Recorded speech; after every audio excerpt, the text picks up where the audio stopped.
You know that feeling. You sit down to work, you open your laptop, and then something strange happens. Your brain goes blank. Not because you have nothing to do, but because you have too much to do. Emails, deadlines, that thing your boss mentioned last Tuesday, your kid's school event, the dentist appointment you keep forgetting. Your brain is screaming, not because it is weak, but because you are using it wrong. Here is a fact that will bother you. Your brain was never designed to remember things. Let me say that again. Your brain is not a storage box. It is not a filing cabinet. It is not a notebook. Your brain is a thinking machine. It was built to solve problems, to create ideas, to make connections. But instead you turned it into a cheap notebook, and now it is breaking down. Cal Newport is a professor at Georgetown University. He wrote a book called DeepWork. He has spent years studying how the smartest people on Earth get things done. And he discovered something terrifying. 99% of working adults are not actually working. They are panicking. They are reacting. They are drowning in a flood of small tasks that feel urgent but mean nothing. Today, I am going to show you his secret system. It has 3 parts: capture, configure, control. By the end of this video, you will not just manage your time better, you will feel a kind of calm focus you have not felt since you were a child. But I need to warn you, if you stop watching halfway, you will only know the problem. You will not know the escape. And knowing the problem without the solution is worse than knowing nothing at all. Stay with me. Let me ask you a simple question. Have you ever been lying in bed at night trying to sleep and suddenly remembered something you forgot to do? Maybe it was an email you never sent. Maybe it was a bill you did not pay. And once that thought enters your mind, it sticks, it spins, it refuses to leave. That is not just stress. That is a scientific phenomenon.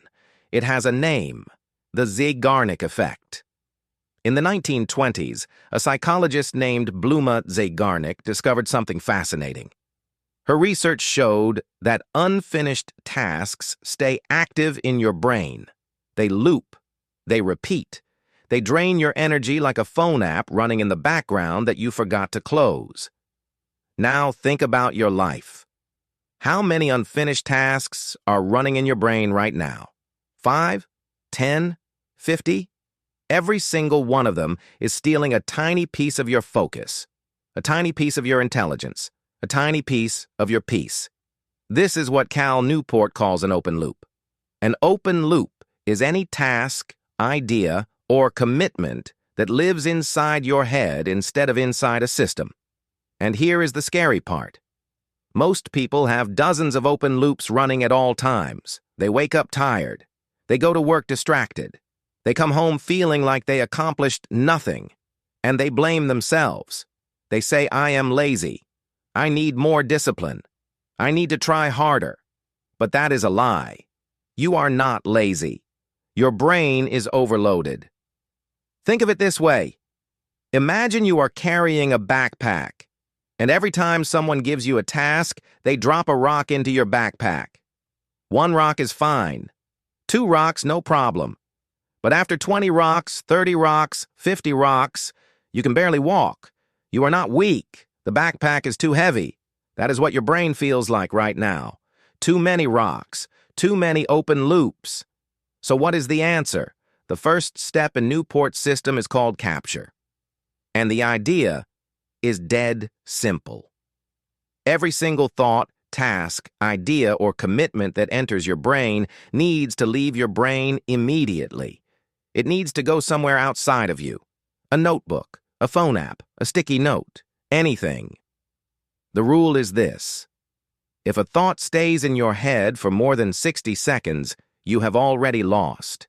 Because every second it stays in your head, it is eating your focus. It is creating anxiety. It is making you dumber. Now, here is where most people go wrong. They hear this advice and they think, great, I will write everything down. So they grab a notebook. They make a giant list. Monday, buy groceries. Call mom, finish report, fix the sink, respond to that email, plan the meeting, research that thing for work. And they feel good for about 5 minutes. But then something happens. The list grows and grows and grows. And suddenly looking at the list itself makes them anxious. The list that was supposed to save them has become another source of stress. Why? Because writing things down is only the first step. It is not the solution. It is the foundation. If you stop here, you have not built a house. You have just poured concrete into a hole. And most people stop here. They capture everything but organize nothing. They build a bigger and bigger pile of tasks and wonder why they feel more overwhelmed than before. Capture without structure is just organized chaos, and organized chaos is still chaos. So if writing things down is not enough, what comes next? This is where Newport's system gets interesting. This is where most productivity advice fails you. And this is where the real architecture begins. But first, I need to show you the invisible trap that is waiting for everyone who tries to get organized. Because the way you are organizing your life right now is actually making everything worse.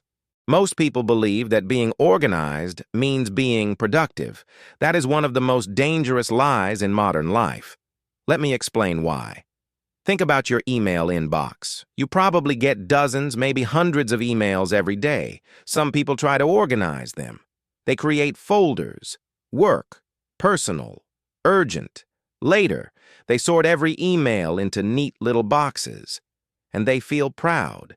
Look how organized I am. But here is the truth. Sorting emails does not get work done. It just makes the mess look prettier. You are rearranging furniture on a sinking ship. The ship is still sinking. You are just sinking in a nicer-looking room. This is what happens when people try to get organized without a real system. They create lists, they color-code things, they buy fancy planners, and none of it works. Because the problem was never about organization. The problem is about decision-making. Every time you look at a long list of tasks, your brain has to make a choice. What should I do first? Is this urgent? Is that important? Can this wait? Should I do the easy thing or the hard thing? Each of those tiny decisions costs energy. Scientists call this decision fatigue. And it is real. A famous study showed that judges in courtrooms made worse decisions as the day went on. Not because they were bad judges, but because their brains were tired from making too many choices. By the afternoon, they were more likely to deny parole simply because deciding was exhausting. Your brain works the same way. Every morning you start with a full tank of decision energy, and every tiny choice burns a little bit of that fuel. What should I eat? What should I wear? Which email should I answer first? By noon, you are running on empty, and the important work, the deep work, the work that actually matters, never gets done, because you spent all your energy on nonsense. This is where Cal Newport's second step comes in, configure. And this step is not about making prettier lists. It is about eliminating decisions before they happen. Here is how it works. Newport does not organize his tasks by urgency or deadline. He organizes them by role. Think about your life. You are not just one person. You are many. Maybe you are a parent, an employee, a friend, a student, a creator. Each of those roles has different responsibilities, different tasks, different goals. Newport creates a separate space for each role.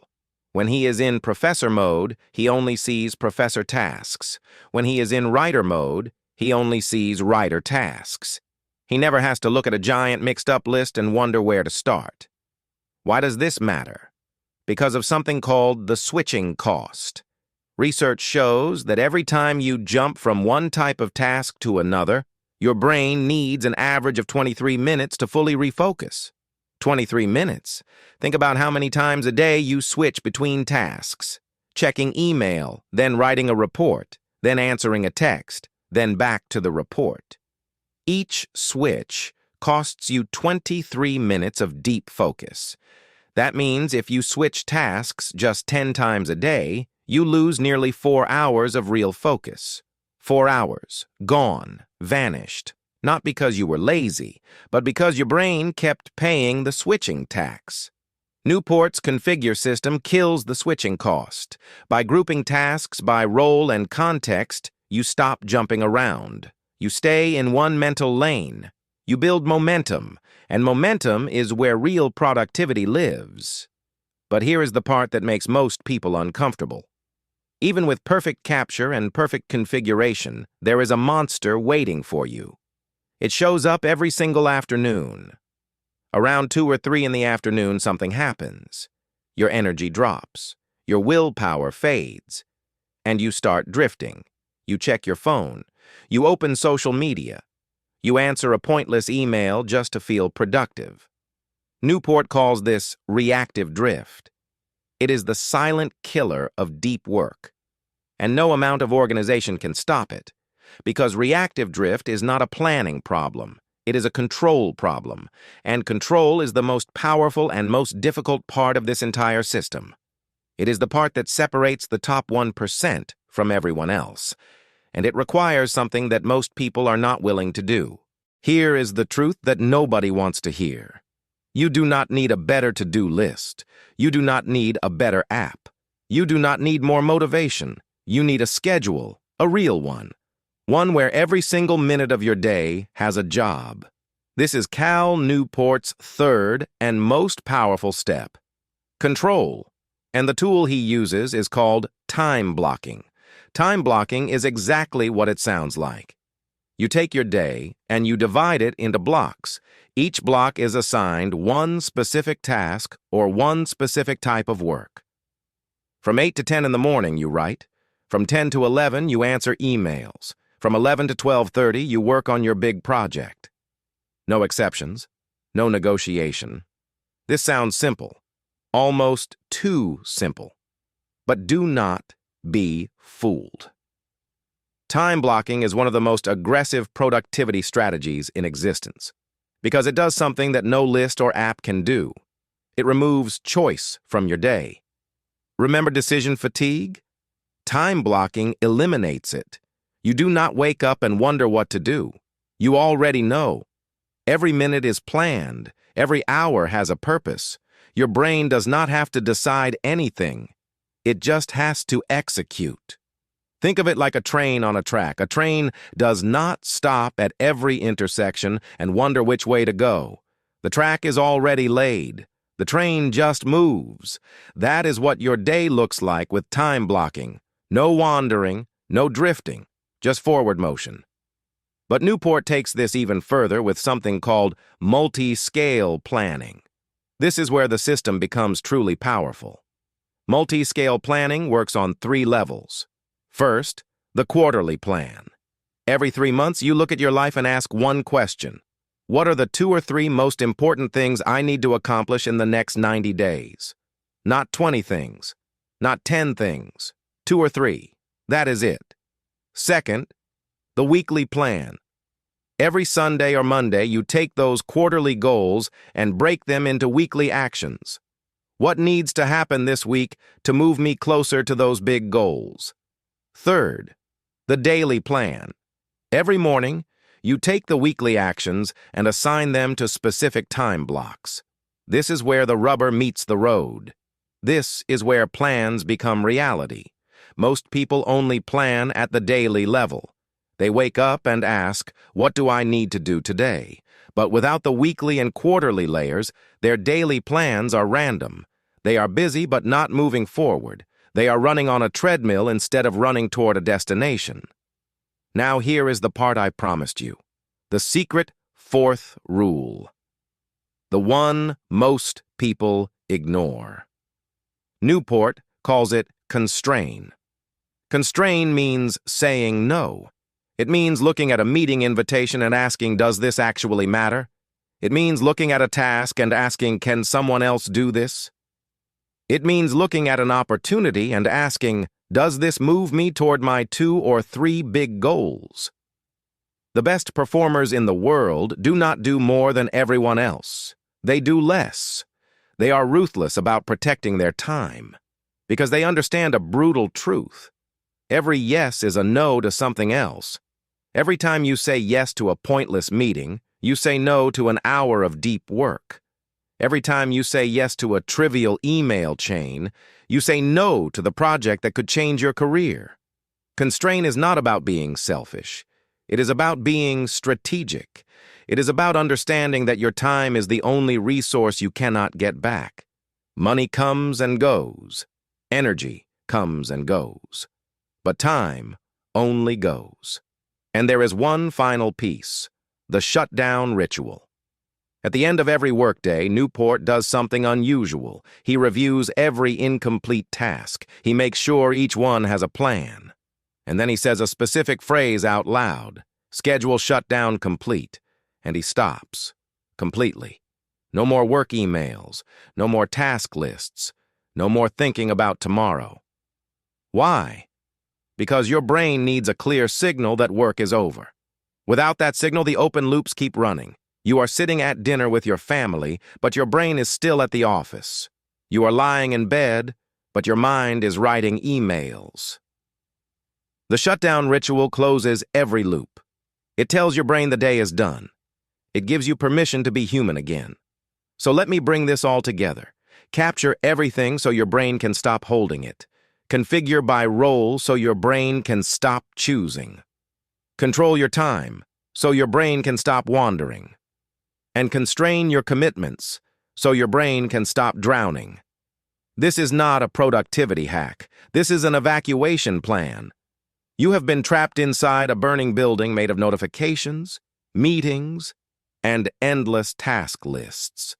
And the door has been open this whole time. You just could not see it through the smoke. Now you can. Walk out.